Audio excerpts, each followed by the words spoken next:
Nós vamos continuar hoje na série de mensagens que nós começamos neste mês de março, e o tema é Eu Tenho um Sonho. Eu tenho um sonho. Eu tenho um sonho para esta igreja. Você tem um sonho? Quais são os teus sonhos? Para onde teus sonhos estão direcionados? Edmund Hillary foi o primeiro homem a subir o Monte Everest, a montanha mais alta do mundo. Um ano antes, ele já havia tentado e fracassou.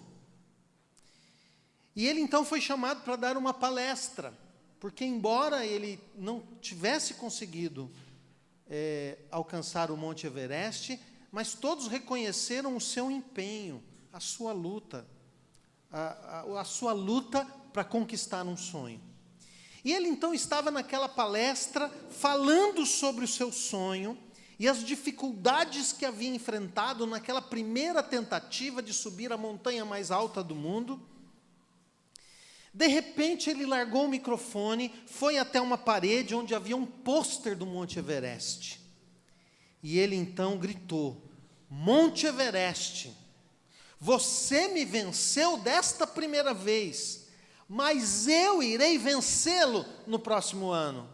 Por uma razão muito simples: você já chegou ao máximo da sua altura, mas eu ainda estou crescendo. Por que é que grande parte dos cristãos tem sonhos para a vida pessoal, tem sonhos para a carreira, tem sonhos relacionados à sua própria vida, mas não tem sonhos relacionados à igreja? Por que será? Por que será que grande parte dos cristãos, para grande parte dos cristãos, a igreja é só um acessório, não é a parte central da vida? Por que será que isso acontece? A nossa comunidade está completando 72 anos neste mês. E nessa ocasião importante, em que nós celebramos o passado e o presente, eu gostaria de convidar você também para sonhar com o futuro. Porque histórias são marcadas por sonhos. Sonhar faz parte da existência humana. Você certamente ama esta igreja. E quem ama, sonha. Pessoas sonharam com esta igreja no passado, até que esse sonho se concretizou. E muitos se entregaram a esse sonho e trabalharam e se esforçaram para que esse sonho fosse concretizado. E hoje nós fazemos parte dessa história. Preste atenção, você que está aqui hoje faz parte de uma história. Paulo sonhou com a igreja, e ele sonhou com uma igreja vivendo de acordo com os propósitos de Deus. E nós vimos que Paulo definiu a igreja como família, como corpo, como morada de Deus. Assim como morada de Deus, como corpo, como família que somos, a igreja é a família da fé. Nós nos preocupamos uns com os outros, amamos uns aos outros, ajudamos uns aos outros, aconselhamos uns aos outros, perdoamos uns aos outros. Isso é ser família.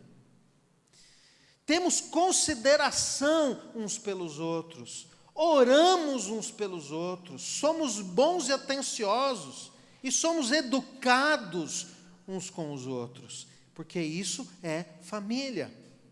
Por isso nós somos uma comunidade que é chamada por Deus para derrubar muros e construir pontes. Pontes que nos reconectam com Deus e pontes que nos reconectam com pessoas.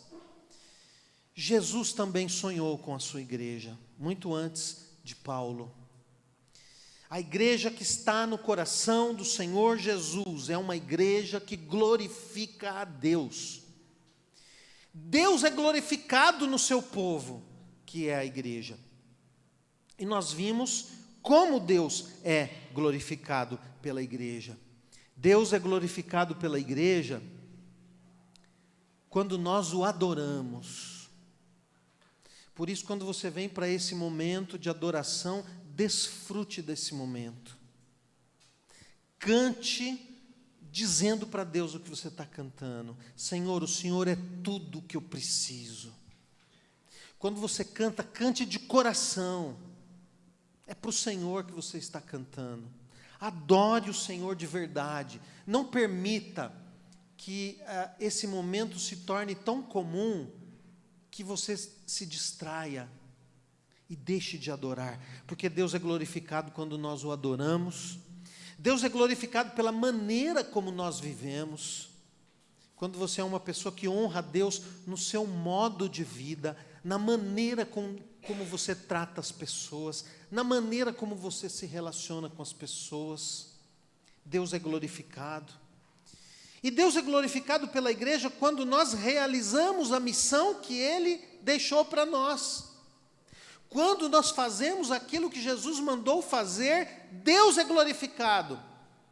E o texto que eu queria compartilhar com você hoje, gostaria que você abrisse Mateus 28, a partir do verso 16 até o verso 20.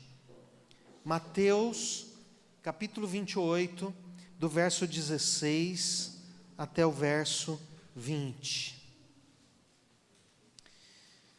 Mateus, capítulo 28, do verso 16 ao 20. Os 11 discípulos foram para Galiléia e chegaram ao monte que Jesus tinha indicado. E quando viram Jesus, o adoraram. Mas alguns tiveram suas dúvidas. Então Jesus chegou perto deles e disse: Deus me deu todo o poder no céu e na terra. Portanto, vão a todos os povos do mundo e façam com que sejam meus seguidores, discípulos, batizando esses discípulos em nome do Pai, do Filho e do Espírito Santo, e ensinando-os a obedecer a tudo que tenho ordenado a vocês.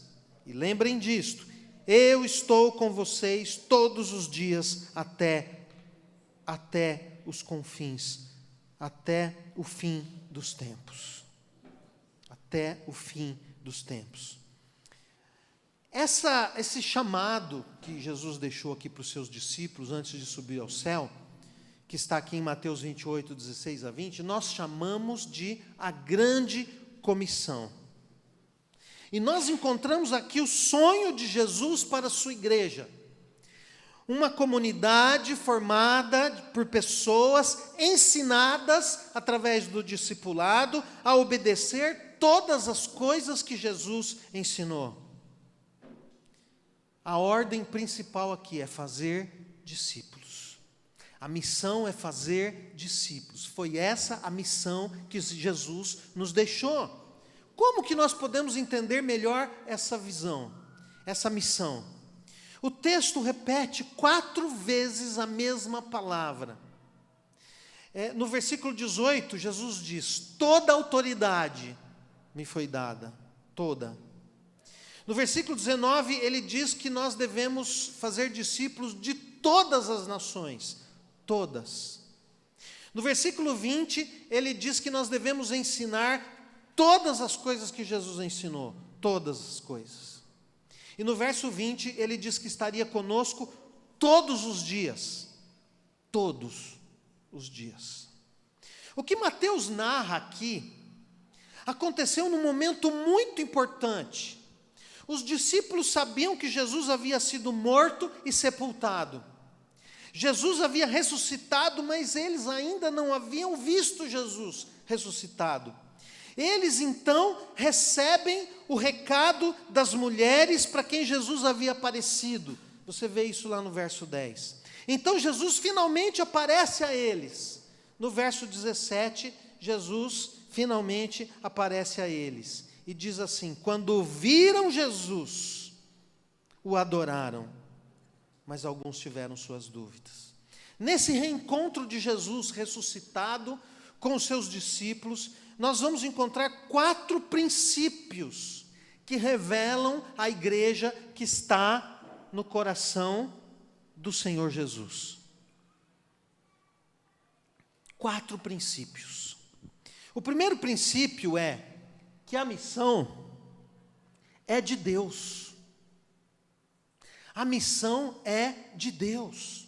No verso 18, Jesus diz assim: então Jesus chegou perto deles e disse: Deus me deu todo o poder no céu e na terra. A palavra poder aqui também é sinônimo de autoridade. Não é o poder em si, o poder de ter poder para fazer as coisas, mas é a autoridade que me faz fazer aquilo que eu devo fazer. Jesus recebeu toda a autoridade do Pai. Para quê? Para realizar a sua missão.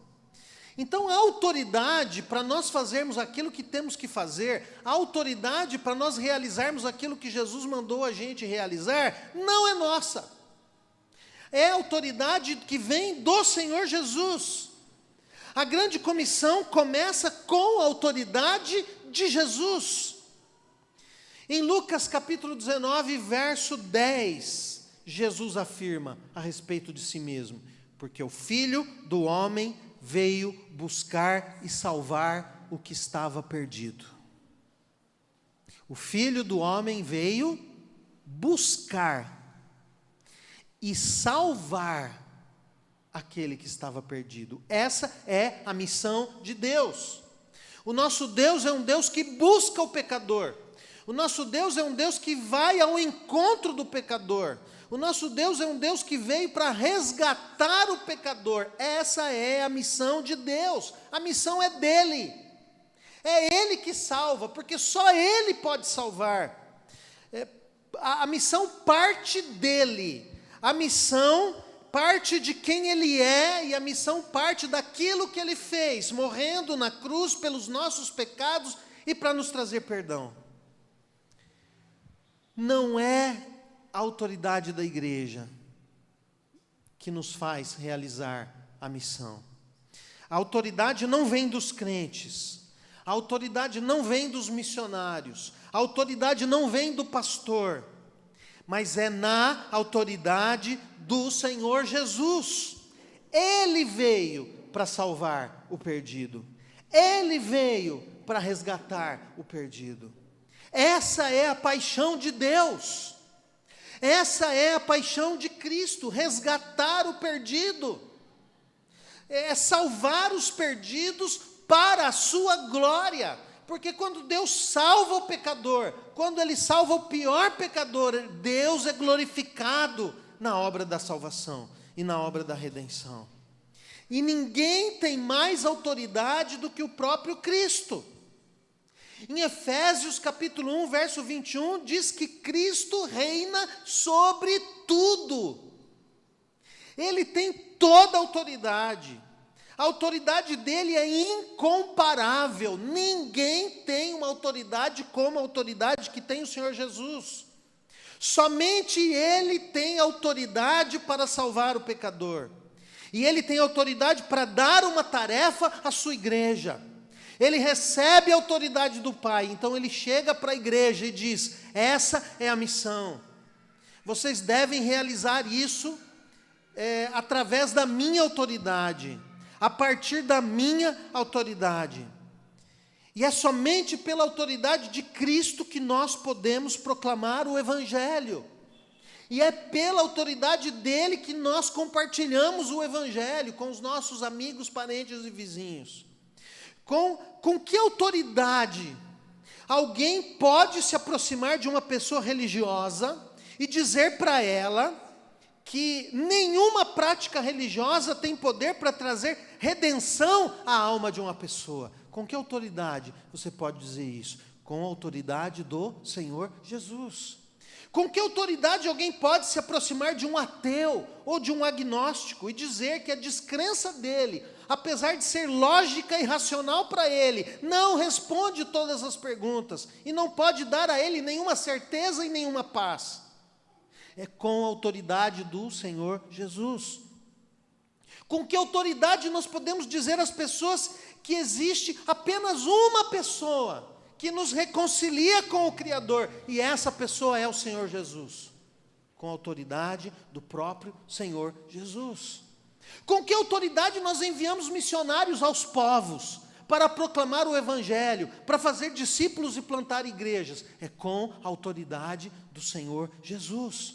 Com que autoridade nós abordamos aqueles que não têm esperança, para anunciar para eles que a esperança está em Jesus? É com a autoridade do Senhor Jesus. Com que autoridade nós anunciamos ao mundo, com milhões de religiões, com milhões de cultos e milhões de deuses, que existe apenas um caminho e uma verdade que pode conduzir a uma vida eterna de paz e felicidade? E essa verdade é Jesus. Com a autoridade do Senhor Jesus. É com a autoridade do Senhor Jesus. Ele tem toda a autoridade no céu e na terra. Ele tem toda a autoridade e todo o poder. E debaixo da autoridade do Senhor Jesus, qualquer coisa pode acontecer. Debaixo da autoridade do Senhor Jesus, não há coração duro que Deus não possa quebrar ou amolecer. Debaixo da autoridade do Senhor Jesus, não há casamento tão quebrado que Deus não possa restaurar. Debaixo da autoridade do Senhor Jesus, não há um filho tão perdido que Deus não possa resgatar. Debaixo da autoridade do Senhor Jesus, não há crentes tão frios que Deus não possa reavivar. Debaixo da autoridade do Senhor Jesus, não há uma tribo tão distante e nem um povo tão resistente que Deus não possa alcançar.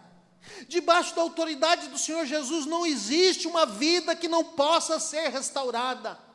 Ainda que a sua vida tenha sido destruída, ainda que a sua vida esteja em frangalhos, ainda que tudo tenha dado errado na sua vida, debaixo da autoridade do Senhor Jesus, não há uma pessoa que não possa ser restaurada. Então essa é a missão de Deus. Deus veio a esse mundo para resgatar aquele que estava perdido.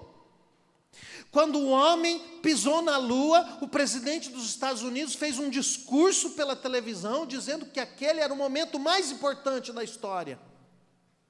O Billy Graham ligou para o presidente e disse: presidente, o momento mais importante da história não foi o momento em que o homem pisou na lua, foi o momento em que Deus pisou na terra.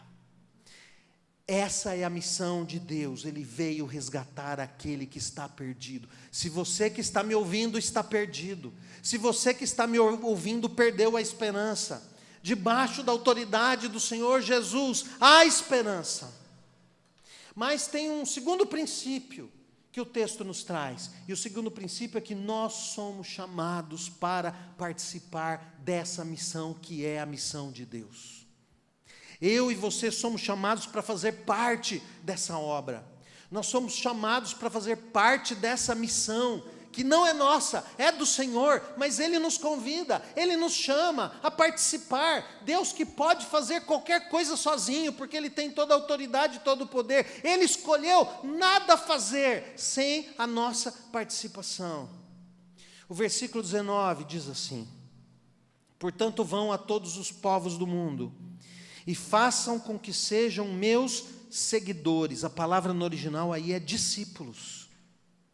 Façam discípulos, batizando-os em nome do Pai, do Filho e do Espírito Santo.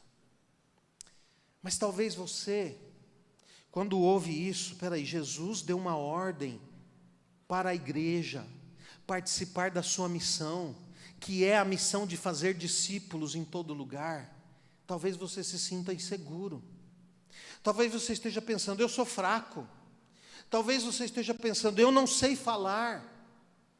O versículo 17 diz que os discípulos encontram com Jesus na Galileia, e Mateus relata um fato interessante. Mateus diz que eles veem Jesus e eles adoram Jesus. Mas alguns deles duvidam. Alguns deles duvidam. Quem são esses homens que duvidam? Eles não são qualquer tipo de pessoa. Eles são homens que andaram com Jesus. Eles viram Jesus fazer todas as coisas que Jesus fez. Eles viram Jesus pregando o Evangelho. Eles viram Jesus ensinando a palavra de Deus. Eles viram Jesus expulsando demônios. Eles viram Jesus curando doentes. Eles viram Jesus ressuscitando mortos. Eles viram tudo. Eles ouviram o ensino de Jesus sobre o reino de Deus. E o mais curioso é que nessa hora, Jesus não repreende a incredulidade deles. Não repreende. Mas ao contrário, mesmo vendo que alguns duvidaram, Jesus os convoca para uma tarefa: fazer discípulos de todas as nações. E quando ele diz fazer discípulos de todas as nações, a gente lembra de Atos 1:8. Quando Jesus, antes de subir ao céu, diz, talvez complementando essa palavra que está registrada aqui em Mateus 28:19, ele diz assim para os seus discípulos: vocês vão receber poder ao descer sobre vocês o Espírito Santo, e vocês serão minhas testemunhas, tanto em Jerusalém, como em toda a Judéia e Samaria, e até os confins da terra, até os lugares mais distantes da terra. Isso quer dizer o seguinte: aonde eu estou, eu faço discípulos.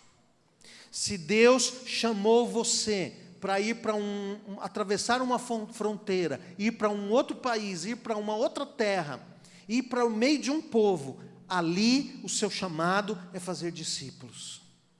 Mas se Deus não te chamou para ir, Deus chamou você para ficar. O que é para ficar fazendo aqui? Fazer discípulos. Preste atenção, preste atenção, a igreja não é a sala de espera do céu. A igreja não é a sala de espera do céu, aonde você senta e fica esperando a volta de Cristo. Nós fomos convocados pelo Rei dos Reis para uma missão.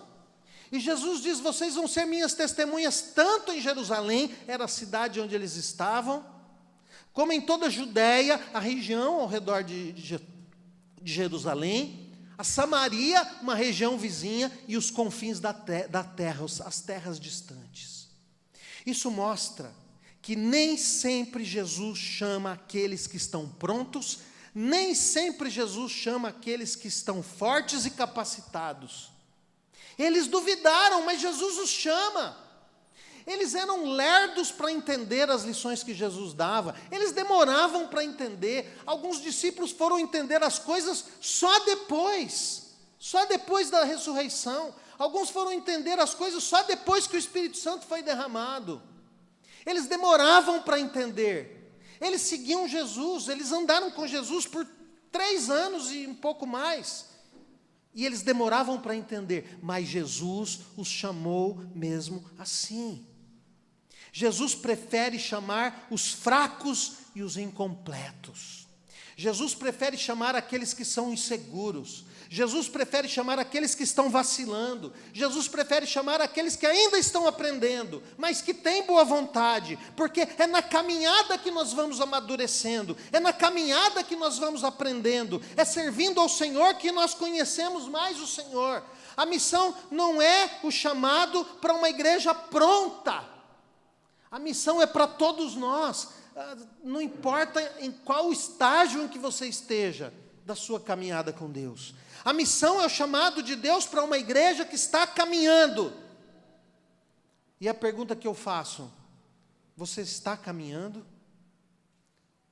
Ou você estacionou? Você está caminhando?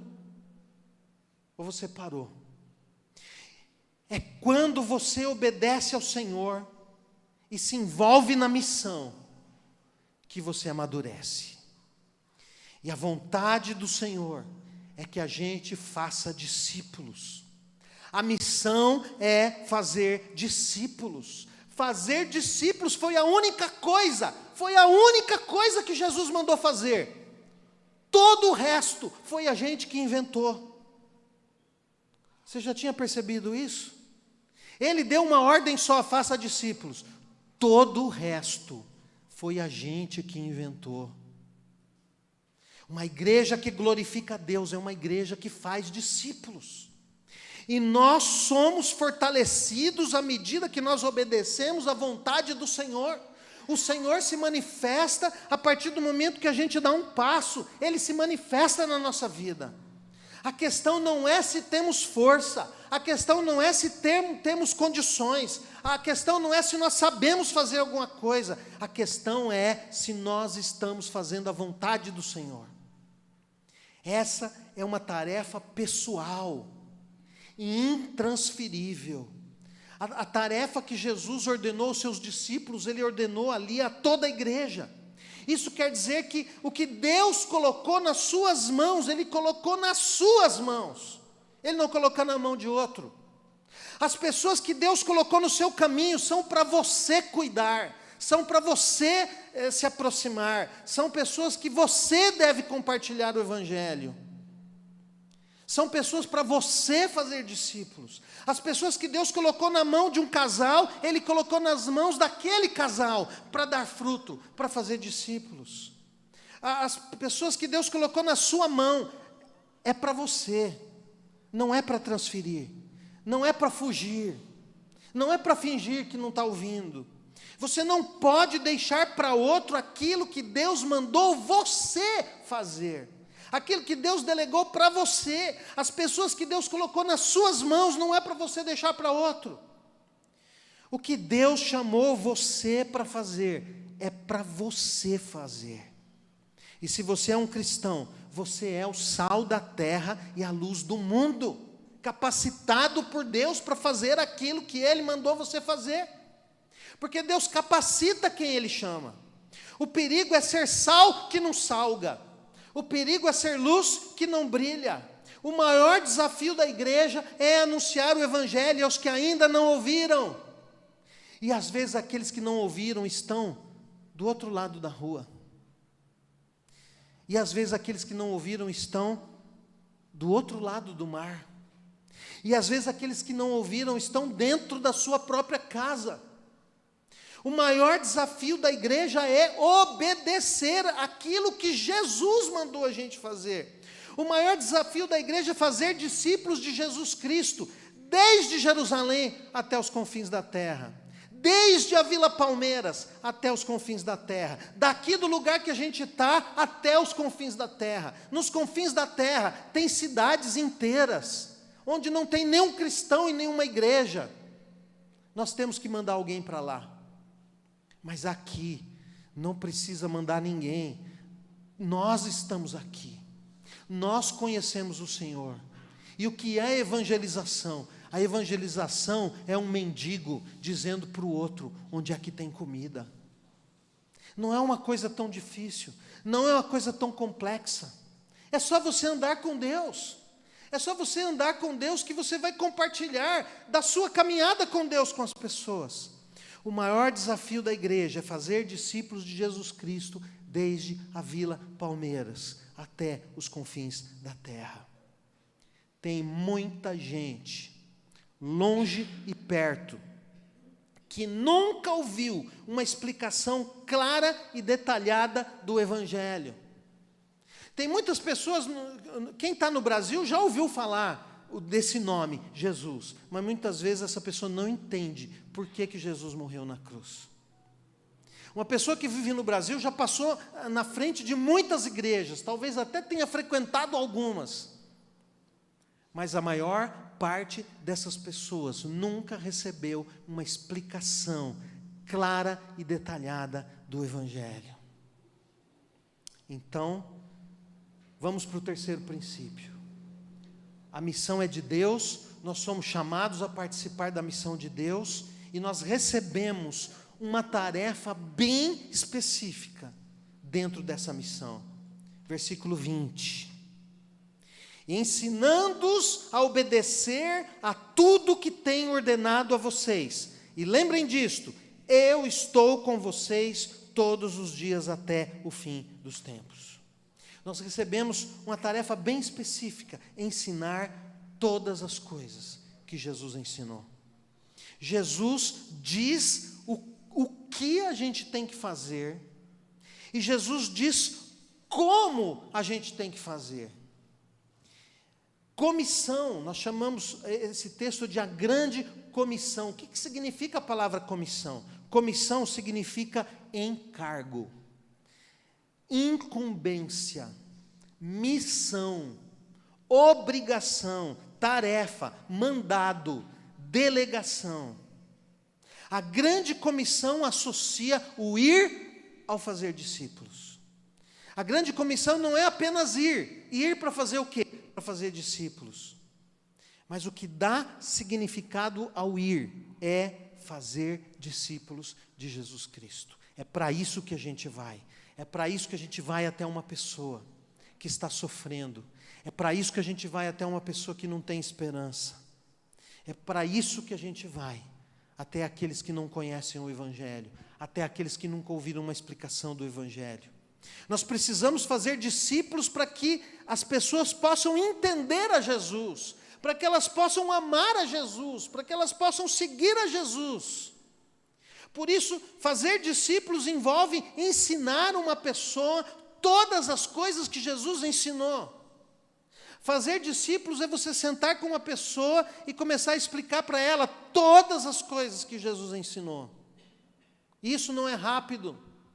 Vai levar um tempo. É uma jornada, é uma caminhada. Talvez alguém tenha tentado se aproximar de você, mas não caiu sua ficha. Aí você falou, não, eu não tenho tempo, eu não vai dar, eu não consigo, eu não vou poder. Mas hoje a ficha tem que cair. Jesus nos mandou ensinar a obedecer todas as coisas que Ele ensinou. E ensinar não é só verbalizar. Ensinar não é apenas falar, envolve também conviver com aquela pessoa e demonstrar com a sua própria vida que aquela verdade que você prega é verdade mesmo. Discipular é envolver-se com a pessoa e deixar que ela perceba Jesus na sua vida.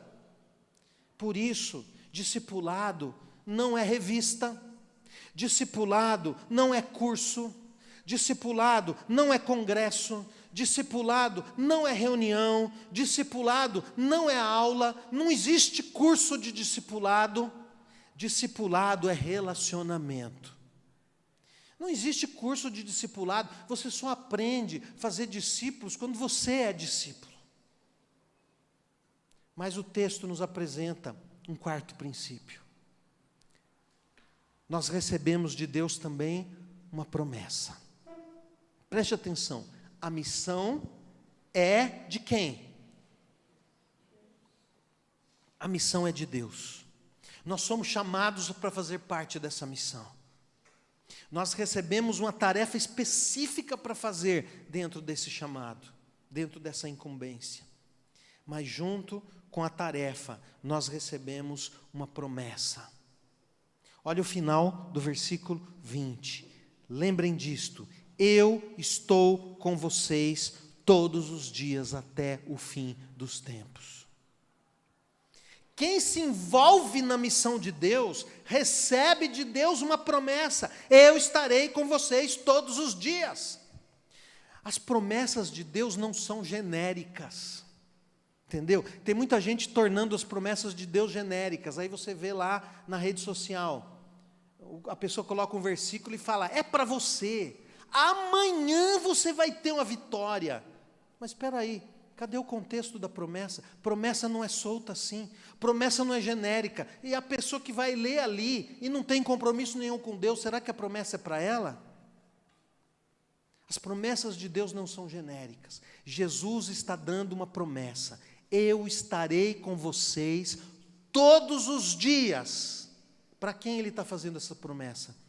Para quem Ele chama para realizar a missão. Sem a presença de Jesus nada funciona, por isso que Ele promete a presença dEle. Sem a presença de Jesus você vai dizer, não, eu não consigo, eu não sou capaz, eu não sei falar, mas com a presença de Jesus você vai conseguir. Sem a presença de Jesus a missão é impossível, mas a presença de Jesus nos dá segurança. A nossa segurança não está na saúde, a nossa segurança não está na casa que a gente tem, a nossa segurança não está no carro, a nossa segurança não está no governo, a nossa segurança não está na conta bancária, a nossa segurança não está na carreira, a nossa segurança não está na aposentadoria, a nossa segurança está na presença do Senhor conosco todos os dias. Então para de buscar segurança onde não tem segurança. A única coisa que é certo nessa vida é a presença do Senhor Jesus para quem aceita o seu chamado. O resto é correr atrás do vento. Ah, pastor, mas a situação está difícil para mim. Jesus está com você. Mas eu estou passando um período muito difícil da minha vida. Jesus está com você. Nunca estaremos sozinhos um só dia da nossa vida. Ah, mas eu estou com a dor, Jesus está com você. Mas eu estou desanimado, Jesus está com você. Eu perdi um emprego, Jesus está com você. Eu perdi uma pessoa na minha vida, Jesus está com você. Você quer levar o Evangelho para uma pessoa e está inseguro, com medo, com receio, não sabe o que falar. Você quer levar o Evangelho a uma pessoa e essa pessoa não aceita, ou ela não entende, e você já tentou. Jesus está com você, não desista. Você está desanimado, Jesus está com você. Você está sendo perseguido ou discriminado por causa da sua fé, Jesus está com você. O Senhor Jesus está com você. Ele é aquele que tem toda a autoridade, todo o poder. Você está sofrendo oposição ou rejeição por causa da mensagem que você anuncia, o Senhor Jesus está com você. Pastor, eu já falei para o meu pai, para a minha mãe, eles não ligam para o que eu falo, eles não aceitam a minha mensagem. Jesus está com você. O meu filho não quer ouvir, o meu filho não quer saber de Deus, Jesus está com você. Então vá e fale desse Jesus, nem que você tenha que atravessar a rua para falar de Jesus. E se Deus está te chamando para atravessar o mar, coloque sua vida nas mãos de Deus. Você vai atravessar o mar. Jesus está com você. A missão é dele. Ele veio para salvar o seu pai que está perdido. Ele veio para salvar o seu filho que está perdido. Ele veio para resgatar o seu vizinho que não quer saber de Deus. Essa é a missão dele. Ele quer alcançar o perdido. Ele vai na sua frente. É ele que toca o coração das pessoas. Foi ele que tocou o seu coração. Foi ele que fez a luz de Deus brilhar no seu coração. Por isso você está aqui. Se você participa do trabalho que é dele, você vai conseguir, porque o Senhor Jesus está com você. Eu queria fazer uma conclusão dessa mensagem, desses 4 princípios. E a conclusão é o seguinte: vamos sonhar com a igreja que Jesus sonhou. Qual foi a igreja que Jesus sonhou? Ele sonhou com uma igreja, família, corpo, morada de Deus. Família, nós somos parte da vida uns dos outros. Corpo, nós ajudamos uns aos outros, nós completamos o trabalho de uns dos outros. Igreja morada de Deus, Deus se manifesta quando a família está reunida. Jesus sonhou com uma igreja que glorifica a Deus. E como que a igreja glorifica a Deus? Adorando. A gente precisa se reunir para adorar o Senhor. Deus é glorificado quando a gente vive em santidade. Cuide da sua vida espiritual. Você precisa de alguém que cuide de você, de alguém que caminhe com você, de alguém que ore por você, de alguém que te aconselhe, de alguém que ajude você a vencer as tentações, porque viver em santidade glorifica a Deus. Mas uma igreja que glorifica a Deus é uma igreja que cumpre a missão que Jesus nos deu para realizar. E qual é a missão? Gente, olha para mim. Não fica olhando para os outros, não. Olha para mim. Olha para mim. A missão que Jesus nos deu para realizar é fazer discípulos de Jesus Cristo, desde a Vila Palmeiras até os confins da terra. Para a gente refletir, para você levar para o travesseiro, já caiu sua ficha? Ou ainda não?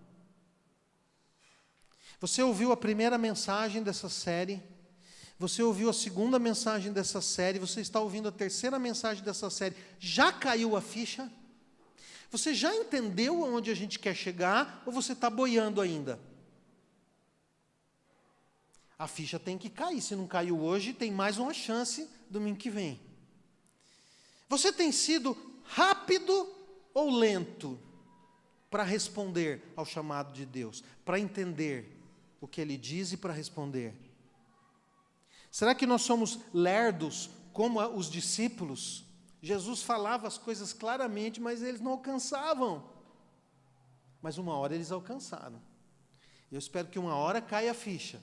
Eu espero que uma hora você alcance aonde nós queremos chegar. Para refletir, você já entendeu para onde a palavra de Deus está nos levando através dessa série? Como igreja e como cristãos individualmente, já caiu sua ficha? Vamos orar, feche os teus olhos.